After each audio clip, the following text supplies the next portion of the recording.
नमस्कार, cold fusion के एक और एपिसोड में आपका स्वागत है।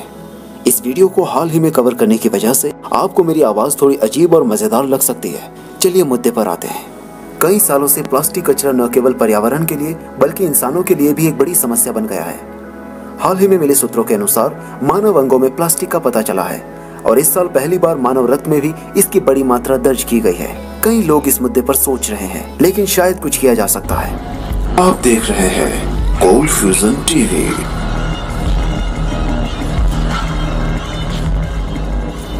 सन 2016 में जापानी वैज्ञानिक प्लास्टिक की बोतलों को एक रिसाइकलिंग प्लांट के मलबे से अलग कर रहे थे। वे एक ऐसे जीवाणु की तलाश में थे जो कि प्लास्टिक को नष्ट कर सके। वैज्ञानिक जिस प्रकार के प्लास्टिक की खोज कर रहे थे वह पॉलीएथिलीन टेराफ्थेलेट था, जिसे संक्षेप में PET कहा जाता है, जो कि दुनिया के तमाम ठोस कचरे का 12% है। यदि आपने कभी पानी की बोतल का इस्तेमाल किया है जो कि PET है, तो यही नहीं, यह कपड़ों और पैकेजिंग सहित अन्य आधुनिक उत्पादों में भी पाया जाता है। हर साल इसका 50 मिलियन टन उत्पादन होता है, जो कि 2025 तक पूरे विश्व में करीबन 100 मिलियन टन हो सकता है। जैसे जैसे सामग्री की मांग बढ़ती है, कचरे का पहाड़ भी बढ़ता जाता है, क्योंकि PET प्लास्टिक को रिसाइकिल करना बेहद मुश्किल होता है। जापानी वैज्ञानिकों का लक्ष्य एक ऐसे शिकारी जीवाणु को ढूंढना था जो कचरे को अपनी ऊर्जा के रूप में इस्तेमाल कर सके। वह था आइडोनेला साइकेंसिस नामक जीवाणु, जो आश्चर्यजनक रूप से प्लास्टिक को खाता है और इसे कार्बन डाइऑक्साइड में परिवर्तित करता है। टीम ने पाया कि इस जीव में 2 एंजाइम होते हैं जो प्लास्टिक को बुनियादी घटकों में तोड़ते हैं। तो साधारण भाषा में कहे तो बैक्टीरिया ने प्लास्टिक को पूरी तरह से पचा लिया और इसका अपनी ऊर्जा के रूप में इस्तेमाल किया। कार्बन डाइऑक्साइड और मोनोमर्स उत्पाद के रूप में बच जाते हैं। मोनोमर्स अर्थात एथिल ग्लाइकोल और टेराफ्थेलिक एसिड ये ऐसे घटक होते हैं जिनसे नया प्लास्टिक बनाया जा सकता है।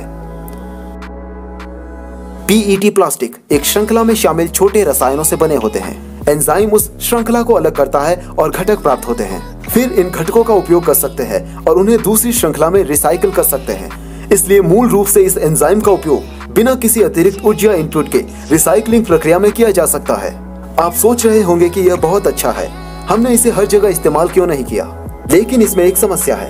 यह काम तो करता है, पर वास्तविकता में बैक्टीरिया और एंजाइम की क्रिया बहुत तीव्र होती है।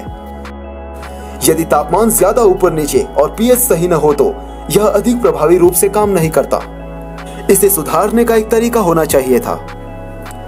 यह जानते हुए कि एक एंजाइम में अमीनो एसिड होते हैं जो प्रोटीन बनाने के लिए एक साथ जुड़े होते हैं। यदि इन अमीनो एसिड को ठीक किया जा सकता है तो शायद एंजाइम बेहतर प्रदर्शन करेगा। लेकिन यह कैसे किया जा सकता है? मई 2022 में संयुक्त राज्य अमेरिका के ऑस्टिन में टेक्सास यूनिवर्सिटी की एक टीम ने न्यूरल नेटवर्क का उपयोग करके प्लास्टिक को नष्ट करने वाले एंजाइम का निर्माण किया।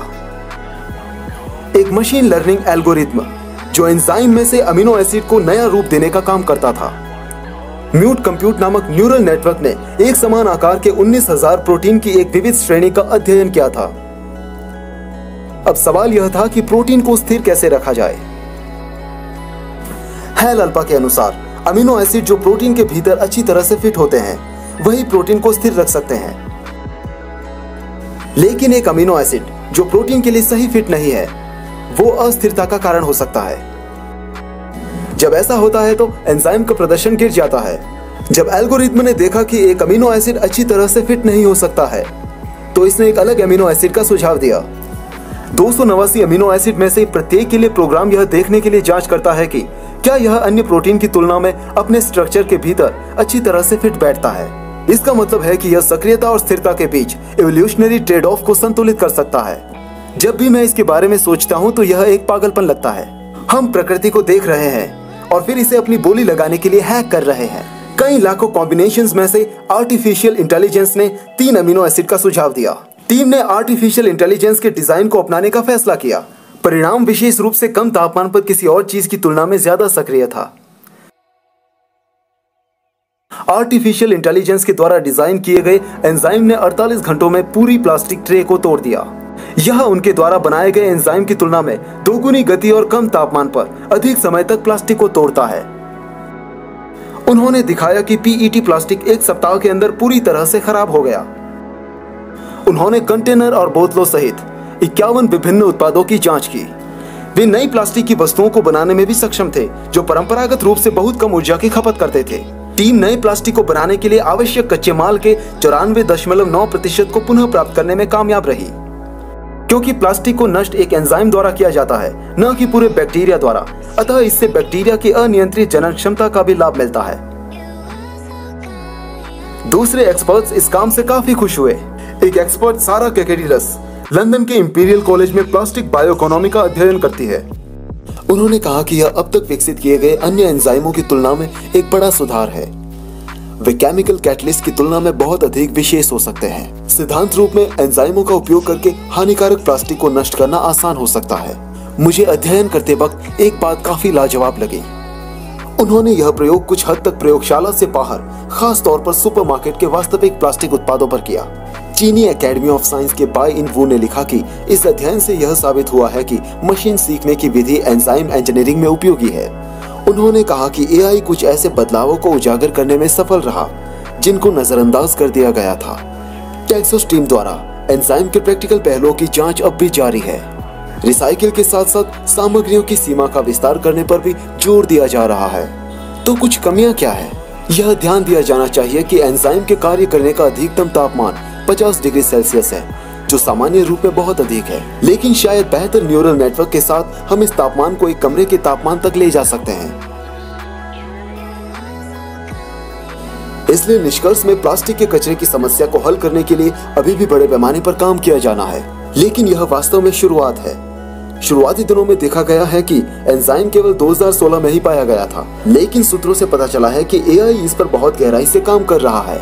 यह सब देखने के लिए एआई काफी दिलचस्प जगह है, क्योंकि जब भी मैं एआई के बारे में बात करता हूं तो कुछ दर्शक पूछते हैं कि एआई उनके लिए उपयोगी चीजें क्यों नहीं कर सकता।